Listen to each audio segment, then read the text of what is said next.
What is up, everyone? Today is Sunday, July 22nd, and with that, we welcome the conclusion of another week and the release of yet another weekly bite of MMORPG news vid.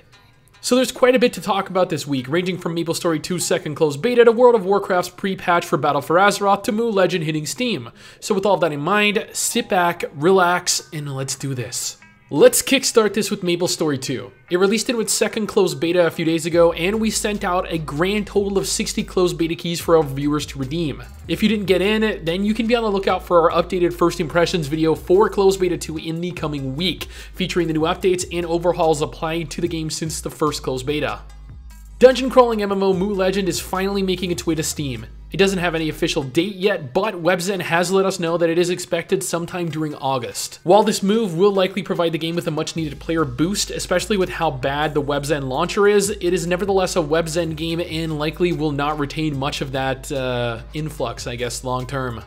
NeoWiz, in anticipation of Bless Online's official launch of the game later in the year, has released the first of several large updates, specifically adding the Turris Dungeon, adjusting the drop rate of items in dungeons themselves, heroic weapons, and some major bug fixes. Turris is the next dungeon for players to tackle, earning heroic level weapons after successful completion. This is both exciting and simultaneously worrying news, as the population numbers are struggling to remain above 2,000 concurrent players right now. Ahead of World of Warcraft's Battle for Azeroth expansion releasing on August 14th, Blizzard have revealed that 3 animated short movies will be released prior to the official expansion hitting the live servers. In the meantime, patch 8.0 is currently live, and it offers players a large sum of content to play through in preparation for this. The animated shorts will feature Sylvanas Windrunner, Jaina Proudmoore, and Queen Azshara.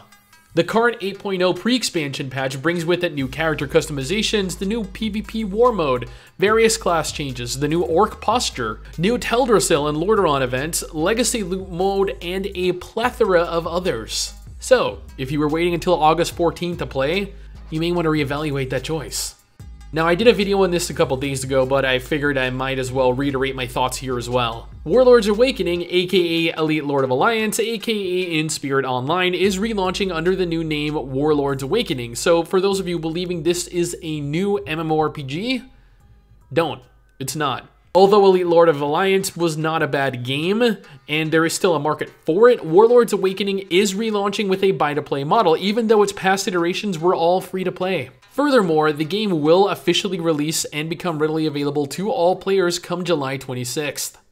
Twin Saga, after what seems like a content drought that has caused the game to decline in population to such a degree that I don't really believe there are more than a handful of players left, has finally released a content update. The update brings with it 2 new zones, a higher level cap, a new dungeon, new story, new Senshi, and finally a new class, the Cannoneer. WIGGY did a video on Twin Saga earlier this week though, showcasing the Cannoneer off for those of you interested in checking it out. NMass Entertainment are also pushing out new updates for Kritika Online, adding new danger zones, pet gems, a new set of class awakenings for players to upgrade to, and rebalancing both PvP and PvE. The latest class awakenings are the Vamp, Scion, Assassin, Cat's Paw, and finally the Wolf Guardian. Class awakenings offer new appearances, unlock new combat skills, and provide the Noble title. The new class awakenings and skills will come in quite handy as players tackle the 2 new danger zones with extreme difficulty levels called Corsair's Cave and Cold Snap Village. And that wraps up the news for this week. On that note, I am out. Peace.